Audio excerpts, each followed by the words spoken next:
Hello tacticians, it's Nox here, and so is the brand new machine of war, Galatian. This machine of war is for the Ultramarines, and we're going to dig into his details very shortly. But before I do, I just want to say my usual thank yous, and today they go to The One Toby, D Vike, Shiki, and Kreese. All of you have used my friend code, and it is very much appreciated, as it really does help me out. And now, on to Galatian. So Galatian here is the newest machine of war for the Ultramarines, and, well, there's nothing really special about him. Well, apart from one special thing, I guess, which is his active ability, which will cost him munition to use, where he will deploy as a stationary summon in a 3-hex area on the battlefield. And these are the stats at level 26 and a rare rarity, and we're going to go into the various other rarities in a second. As you can see here, it has an initial cooldown of 2 rounds and it costs 3 munition to use this ability. And that's the first time we've seen anything other than 1 munition needed to be used. His secondary ability is the Macro Plasma Incinerator, which marks a target hex and the 2 hexes behind it for 1 round. And it will deal plasma damage to all enemies in the marked area the first time an enemy unit ends their movement in it. So this can be easily avoided, but this is a great way to have some control over the battlefield. And here are all his stats at the various levels. I've also put down the various traits that Galatian has when he is deployed. So he's an Ultramarine. He's also a summon, he's a big target, he has Overwatch, he counts as a vehicle, and of course he is mechanical. And all of these may have impact when you're considering what to use against him in the Guild War. As always, this is a hypothetical situation, and we're just looking at what the machine of war abilities are and how it interacts with some characters. As you can see, when the game at first deploys your characters, this machine of war can do nothing. As such, we'll quickly skip the first turn and have a look what happens next turn. So in turn 2, you have the option of launching your Macro Plasma Incinerator, and you can target anywhere on the battlefield. So if you were to target this hex in front of these two, you can see this hex is empty and these 2 are now occupied.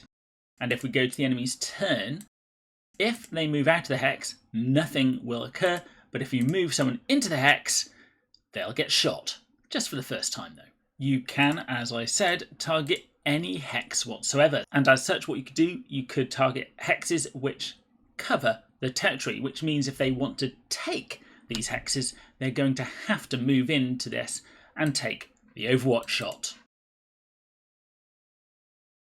which may help you in the rest of the game.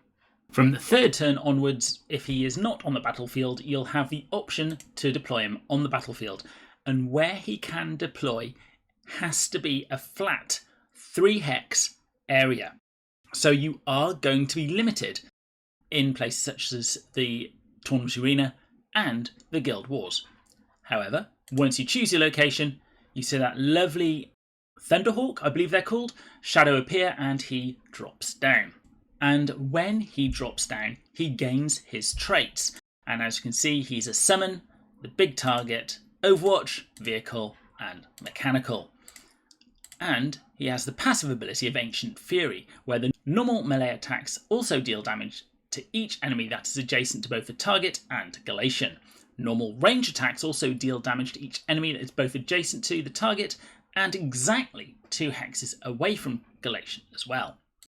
So as you can see, when you deploy, he can't actually fire. Although when you go to the opponent's turn, you will see he has the standard Overwatch. And if we were to move 2 hexes away with Ornshi to this location, and Ragnar is also 2 hexes away, both get shot at, and Ornshi actually dies. So this guy has got a very powerful Overwatch indeed. Speaking of his weaponry, you can see the Overwatch is a normal projectile attack with 15% pierce at range 2, and his melee attack is a power weapon attack with 5 attacks at 40% pierce ratio. If we now do the Howl with Ragnar and send Khan in to try and do his usual thing. You can see Khan can indeed kill a dreadnought.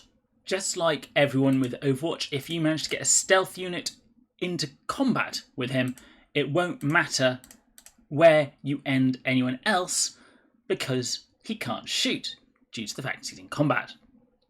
There is, unfortunately, one caveat. As soon as you end your go, he will then take a turn at the beginning of the opponent's turn, punching whoever's next to him in the face.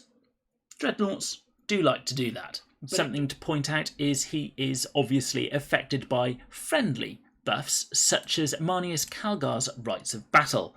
However, obviously, since he doesn't have a heavy weapon, he's not affected by Thaddeus. As you can see, he activates at the beginning of the round and will attack the nearest enemy. The one thing I haven't tried yet is, can you activate him again by using Makhotep? And it looks like you can.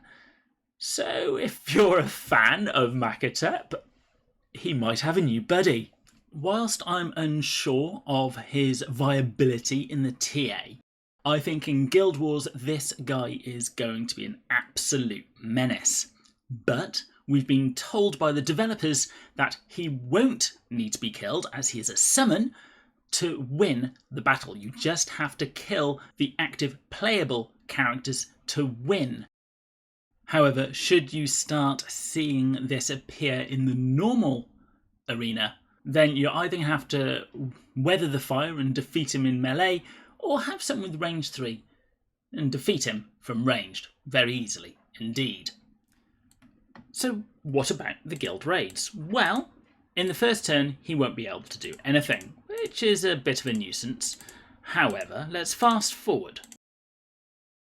Now, as we know which direction the tank will be travelling in, what we can do is use his macro plasma incinerator so that when the tank ends on these hexes, he will shoot. So it's a fairly decent way to get some definite damage in.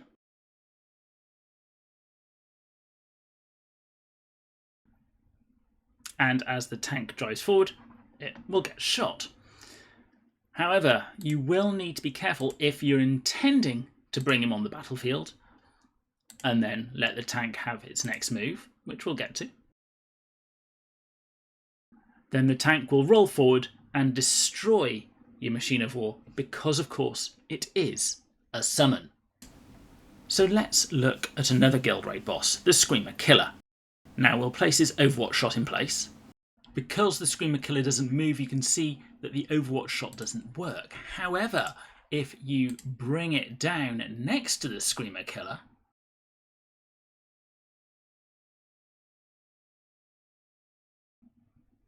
you can see that he will also trigger extra row.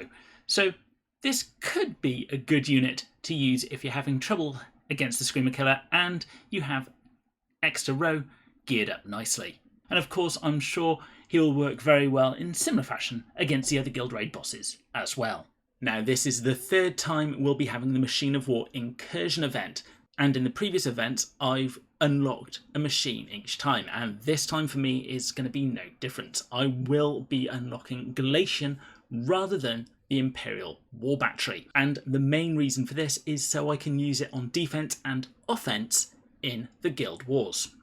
And of course, round out my roster as well, as I'm sure you're aware, I do like to get everything that I can. So I would suggest to you, depending on whether you've gone wide or just focused on the one machine in the past, that this should be your second or third Machine of War. Now, if you're a newer player and this is the first time you've seen this event, I would recommend that you also go for Galatian if your Chaos characters are good enough to actually go through the incursion event. If you don't have decent Chaos characters, have a look at your characters and figure out which one you'll be able to get the furthest with. But for players who've been playing longer, I would definitely suggest this should be your number 2 or number 3 Machine of War. If you like these videos, then it would be much appreciated if you at least think about using my friend code, as it really does help me out.